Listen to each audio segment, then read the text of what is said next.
Doc Discussions with Dr. Jason Edwards, brought to you by St. Luke's, St. Louis.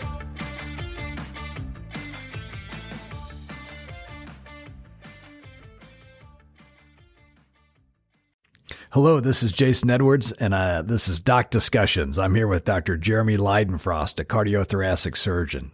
Jeremy, how you doing today? Pretty good. So how many years have we consecutively won the top 50 cardiothoracic surgery programs?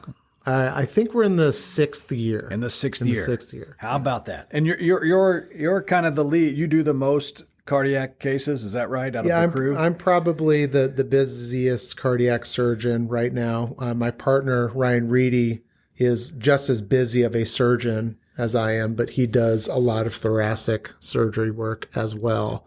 He would be considered a very busy cardiac surgeon, but he's also a very busy thoracic surgeon. So he probably does more, overall surgery than I do. But I'm just focused just on cardiac. Yeah.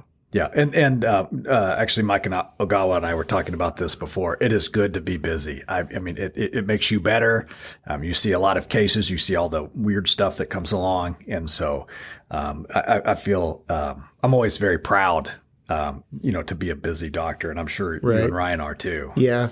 Yeah. I think, as with anything, anything complex, really, the busier you are, the better you get, and then the better the team around you gets. So, we talk all the time, in cardiac surgery about how there are a lot of programs in the state that do less than 100 cardiac surgeries a year. And they're actually kind of dropping like flies because people are realizing in the age of information and outcomes, people are realizing that it's very difficult to keep quality up with low volume with cardiac surgery, because not only do the surgeons need to stay good, but the anesthesiologists that do the anesthesia for you, the ICU, the perfusionists, the room nurses, and something that's so complex where, outcomes are kind of measured in millimeters and seconds. It helps to have a very, highly polished team. And your anesthesiologists, they're cardiac surgery specific anesthesiologists, right? Right. Yeah. They trained to do anesthesia for cardiac surgery. And that also makes a pretty big difference, I think. Yeah. And then your post-op care with the nurses and the anesthesiologists who help with that as well, I assume, makes a huge difference. So the award for the top 50 cardiothoracic surgery programs, that's not a popularity contest. How do you win that? So the corporation or whoever puts that on health grades, it's all Medicare data. They basically look at Medicare data and look at mortality rates. So it's very black and white. Yeah. And so your outcomes, which is mainly mortality. Right. And do they do 60-day mortality or 90-day mortality? It's 30-day. 30-day mortality. Yeah. And so your outcomes are superior. And I assume they adjust it for the patient's comorbidities going into it. Yeah, they look at how sick are the patients that you get, and kind of what are your outcomes with those patients. So it's risk adjusted. Yeah, risk adjusted. Yeah. Okay. Yeah. So I don't know if you know this or not, but I had to do a mandatory year of training in general surgery before I did my radiation oncology. Right. Yeah. And I can remember. I did not love that, if I'm being honest, but it was good for me in the long run. Yeah. But I did my rotation in cardiothoracic surgery, and it was brutal. I remember I would get there at like 3:30 and start preparing. However the resident wanted the list, I would do it to all their idiosyncrasies. I'm sure you were good at it. And then, whatever they wanted, I did. If they said jump, I said high. And then you'd be pulling drains and pulling leads and putting Duragesics on or doing all the stuff, checking the chest tubes, all that, and then I would go home maybe at like 5 or 6 and be dead tired. And I would stop at Dairy Queen and I would get a chili dog. I would get cheese curds and a large Blizzard. And I still lost like 10 pounds over that like 2 months. It's nice to be young, huh? It was brutal. I mean, it was brutal. And I just, when I think, what would the average listener like want to know? Like, I think people don't realize like how damn tough that is. So even in the age of, ACGME work hours. Yeah. And that's a restriction by the government that residents can only have so many hours. Can only work, 80 hours a week or something like that. But that wasn't new, but it really hadn't caught on all too well, because I can tell you we didn't work 80 hours a week. I think we had to like kind of log our hours in a little computer, and we would all do it like 3 months at a time. Yeah. You're saying you would work more than 80 hours a week. So I would get there usually around 5. Okay. And some days I wouldn't get home until about 8 o'clock. And I can remember I had young children at the time, and I can remember on a weekend that I would be on call. I would work all week, and I would wake up, leave the house before they were awake, come home after they had gone to bed. Yeah. I was gone all weekend long, repeat the next week. So there would be 2 weeks sometimes that would go by. I wouldn't even see my kids, even though I was not out of town. and I think that's one thing that people just cannot appreciate. I mean, working more than 80 hours a week, working 100 hours a week, it's 168 hours in a week, something like that. Right. You just, unless you do it, you just have no idea. It can be mind-numbing. And it's not, you're not, it's high risk. Yeah. You're doing surgeries, you're doing all sorts of things that it's not, ice capades. And that's kind of the crazy thing, is that people, no matter what situation they're in, they can, there's biological homeostasis, and they get used to the grind. And I'm sure by the time you were, finishing up your residency, it was no big deal to work an 80-hour week. It wasn't. Yeah. You were conditioned. I can remember, and I actually have very fond memories of my training. It was very hard. It was intense, but, you kind of form bonds with people that you would never form otherwise. And, it's one of these things where, a lot of this is, you have to reach a certain level of competency before you can go out in the world and do cardiac surgery. So, I found that it was necessary. Yeah. And I think a lot of what people are finding now is that 80 hours a week can sometimes prolong your training. Because people just aren't getting enough stick time when they're forced to go home, and so they end up having to do a fellowship or more training, or when they get out into the real world, they're not as competent, so they kind of automatically pare down and just work in kind of a narrow scope. Correct. And so nothing happens in a vacuum, right? And so it's like if you have a surgeon who has less training, they're going to predictably be less good. Absolutely. And it's kind of the expected outcome. The other thing too I think about is, even as a general a prelim resident, so I was doing just 1 year of general surgery, and I knew that was going to be it, and I was going to go into radiation. The surgery team in a hospital is I would say a prideful group. It's not surprising to me that everybody just said, "Oh yeah, I'm doing my 80," and kind of cowboyed up and still did their 90 or 100 and didn't complain about it, because that's just the mentality of it. It's a different vibe, right? And you can see how. So that's kind of the soldier on vibe, and that gets you through a lot of things in life. The people that are willing to work hard and put in the time are the people that are usually going to be successful. Yeah, and really good at things. It's kind of like Malcolm Gladwell's book. Here he talks about how to become an expert at something takes 10,000 hours or 10,000 repetitions at it. So. And for reference, a standard person works just a touch over 2,000 hours per year on a 40-hour work week. Right. And so 10,000 hours would be 5 years, or at a surgery residence pace, 2.5 years. Right.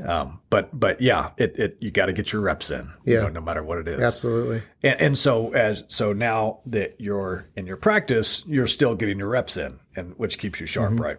Correct. Yeah. And then one of the cool things, and I think people in the military find kind of a similar experience, is when you're going through trying processes with other people, you can't help but not all, and you almost depend on them, like very significantly. Oh yeah.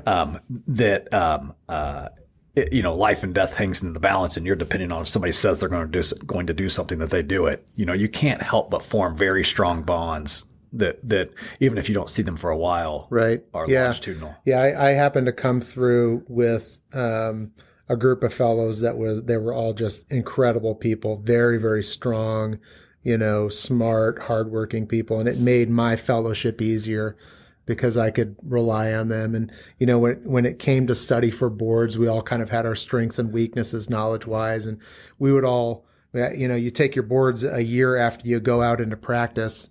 And we had all kind of scattered across the country, and we would call each other every week, and we would take each other through board scenarios. Mm-hmm. So we kind of stuck together through that, and we all went and took the oral boards together and all passed, and we still keep up to this day. Yeah. Yeah, my upper level residents, who the person when like things are going wrong with a patient that you call, and they always bail you out. Like I grew to like love those people. Do you remember your first year, second year in your upper levels? Like because they like, take care of you. They're like gods. Yeah, they take care of you because you don't know what the heck is going on, and it's like your first week of residency, and like the nurse calls you to the floor, and you're like, oh my gosh, this patient's it's going to be my fault. They're going to die if I don't do something, and you have no idea what to do, and you call and. The guy, whoever it is, I mean, I've got the picture in my mind. The guy, they calm down. We're going to do this. It's going to be okay. Yeah, absolutely. I had those people in training. One he's a cardiac surgeon in Utah now by the name of Spencer Melby, and just a really great guy, and kind of took me under his wing when I first started, and I'll obviously never forget that. So, is he Mormon? He's Mormon. Yeah. So is the guy I'm thinking of, Mormon too, Nathan. I can't remember his last name now, believe it or not. But good Mormon guy. Yeah. And it was a great experience. And you're right. You form these bonds that will just never go away. So, but kind of going back, I mean, it is not an easy life. And there's a quote that is kind of popular by Nietzsche that says, it's from Twilight of the Idols. It says, if a man has a how, he can bear almost any why. If a man has a why, he can bear almost any how. And just saying that you can suffer through things if you have a purpose, if you have a goal. And Emerson had a kind of another kind of take on that. And he said, the purpose of life isn't to be happy, it's to be useful. And I kind of think of that, those quotes kind of remind me of, doing a really tough job that you're choosing as your livelihood. Why was it that you chose this? I mean, you knew it was tough. Your dad's a cardiothoracic surgeon. You saw how it was.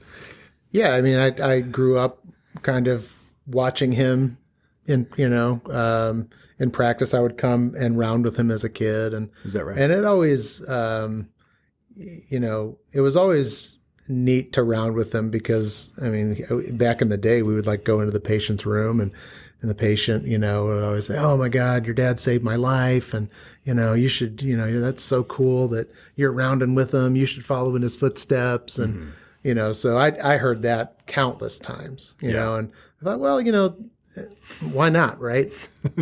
And it isn't until you're really in medical school that you kind of realize like what a tall task that is. Yeah. And you realize how much work you have to put in to get there. And then when you are in general surgery training and you kind of see the cardiac guys and you see the cardiac ORs, and, it kind of takes a lot of things, that are, a lot of surgical specialties and takes all the complexities of that and just magnifies it, because not only do you have to do the surgery, but you have to take care of them afterwards. And these patients after surgery can be incredibly sick. So not only do you have to be a pretty skilled surgeon, be a cardiac surgeon, but you have to be good at managing the patients post-operatively and all of their complex physiology. So it kind of, I think as I sort of, went through the process, I sort of realized almost on a daily basis until up until a certain point that this is going to be harder than I thought. Yeah, yeah. As you watch your mentors work, and you kind of realize, wow, it's going to take me a long time to get there. Yeah, that's the surgeries are very hard surgeries, and then I was always impressed by the cardiothoracic surgeons' understanding of physiology, which I found fascinating. And so, I mean, they were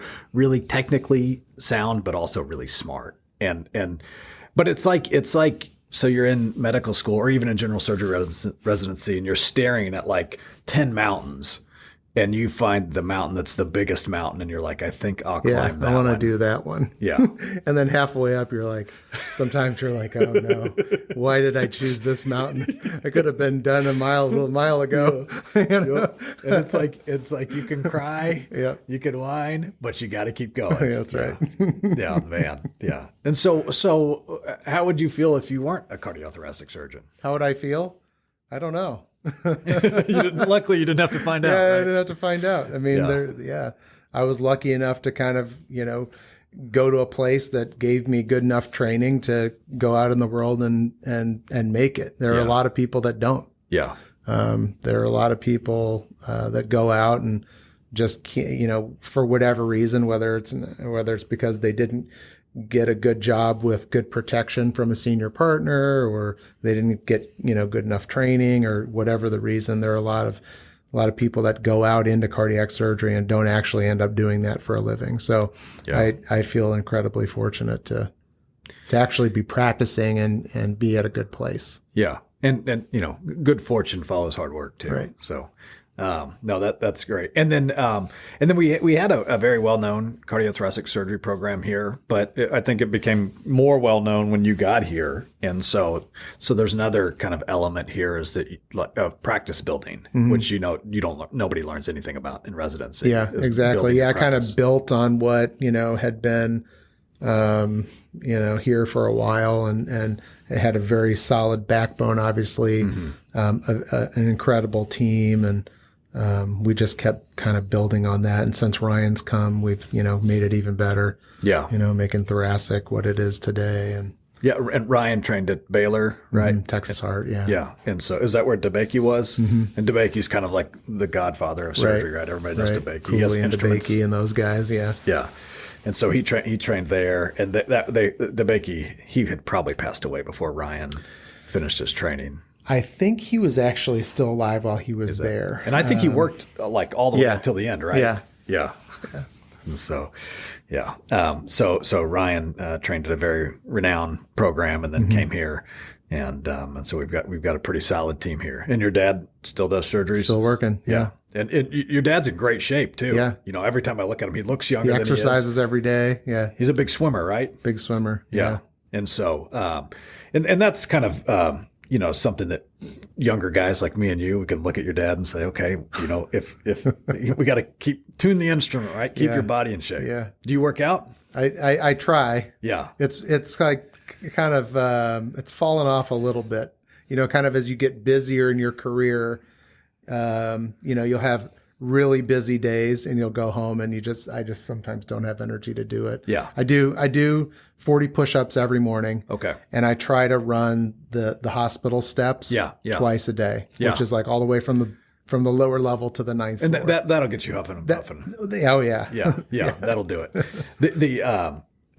We had one of the trauma surgeons would always make us take the steps, and he was like a bigger guy, and I was smaller than him, lighter than him, younger than him, and he was a bear, and he would get up those stairs, and I would be dying, and then you'd have to present the patient, you'd be out of breath,